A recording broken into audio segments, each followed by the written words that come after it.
Good morning, good morning. Welcome back to my channel, to Reflections, and I hope you're having a great start to your day. It's Saturday morning. Nice, beautiful day. It's about 70 degrees outside or so. Surprisingly, for us to be in the month of November, the weather is quite nice. Um, this morning, I'd like to share some thoughts in regards to grief. Elizabeth Kubler-Ross is known for coming up with the 5 stages of grief. She was a Swiss psychiatrist.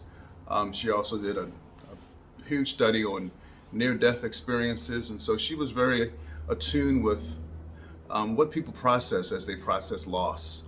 And those 5 stages of grief are bargaining, denial, depression, acceptance, and anger. And they don't follow any particular order. But typically, one of the first things that we go through when we're facing some type of loss is denial. We might deny that it's happening, or we might feel like we're in a dream state.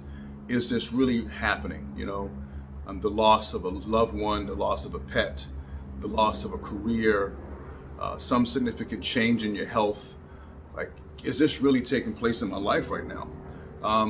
And then there's bargaining, where we might try to bargain with the universe, or even bargain with ourselves, or we say things like, I promise I'll do this better, or if you would just do this, God, change this, fix this, I will do, etc. Or we might bargain with ourselves. We might get some type of diagnosis from a doctor, and we tell ourselves, well, I'm going to eat better and do better, and so we go through the bargaining phase. People might get angry. Anger is a big part of the grief stage. We get angry at the situation. We get angry at the people who may have caused us pain. We just get angry at ourselves, maybe.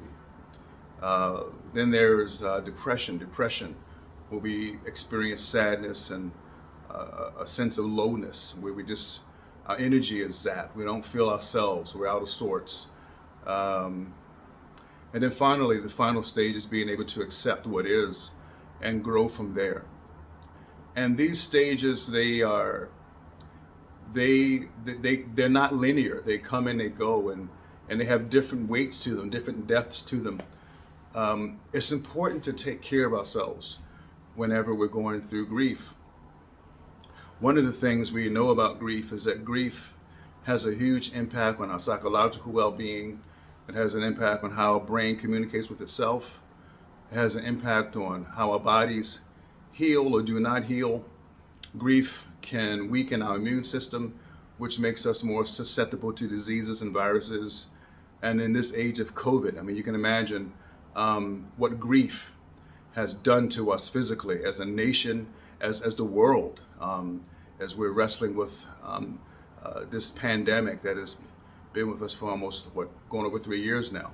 So it has an impact on inflammation in our bodies, joint pain, issues with our organs, issues with our heart.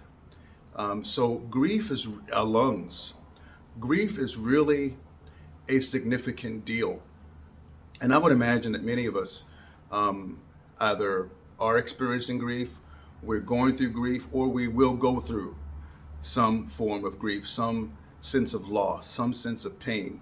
Pain, unfortunately, or maybe that's the wrong term to use. Pain is just a part of life. It's like we have to accept that reality. One of the things that I've sort of had to remind myself of is that it's okay to have grief. And oftentimes when we fight grief, we make it worse. When we try to push it away, stuff it away, deny that it exists, we actually make ourselves worse by not accepting the grief for what it is. And that grief is okay. And that there are those stages that we go through. Sometimes we bounce back and forth between the stages. Sometimes we find ourselves that we think that we've accepted what is, and then we plummet again. So we kind of weave in and out of these stages. At some point, hopefully we get to that place where we have the finalization of acceptance. We have accepted it. We're no longer triggered by the event, or at least we're not, we don't go into these mad lows of depression.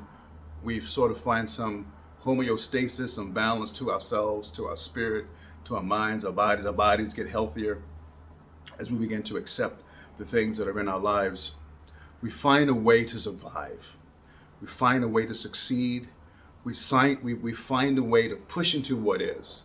And I heard a quote recently that somebody said that I think it's in a movie that's coming out soon, Creed 3, where the coach is trying to encourage, I can't think of the guy's name, Michael B. Jordan. He's trying to encourage his character. And he says to him, you need to let go of the guilt, let go of the fear, let go of what was, and step into what is. Being able to get to that stage of acceptance is when we step into what is. Oftentimes when we fight what is and we don't step into it, it tramples us.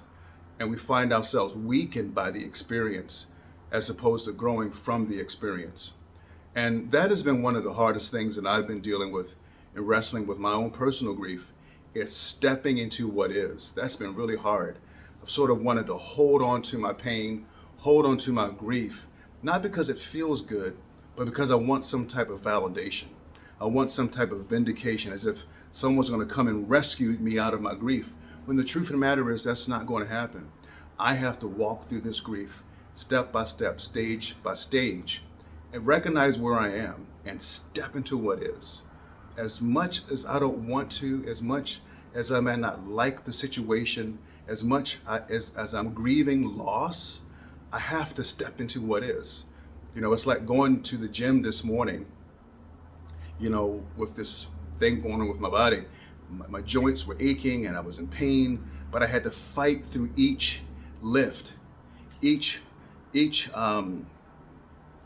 bench press, each arm curl. I had to fight through the pain because I have to accept what is. I can't let this situation trample me and lock me in some cave somewhere where I stop living. I got to just keep pushing forward. And the other things that I'm sort of processing, I got to just keep forward, keep my eyes open. And I want to encourage you, if you're walking through some season of grief, be like the flowers of the field. The flowers of the field, when the day begins and the sun comes out, the flowers will open up their petals and lean into the sun. They will lean into what is.